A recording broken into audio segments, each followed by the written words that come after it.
The lips are a challenging procedure to do. However, if you map the lip into areas and treat each small area as one procedure, then it becomes much more easier to perform. Let's review this video again in slow motion. You can see some tethering of the skin as the needle is going in. The other hand could have been better used to stretch the lip in the opposite direction of the needle, which helps the needle to go in quicker and less painful. Nevertheless, it's a beautiful injection and the right depth, as you can see.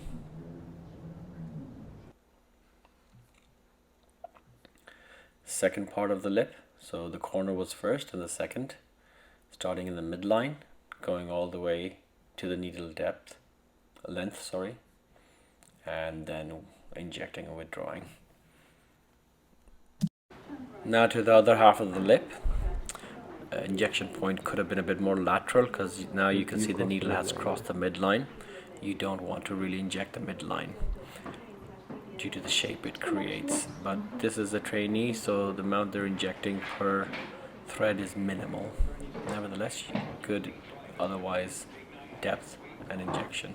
This corner is a bit tricky because you have to enter at this angle 45 and then try to straighten the needle parallel to the lip, and you should do that as soon as you enter so you don't end up going too deep. And here's another way to approach the corner. You twist your hand so that the needle is now coming towards you or the corner of the lip. This requires a bit more manual dexterity. See how she stabilized her injecting hand with the little finger on the patient. Measure the length and then enter quickly and straight up.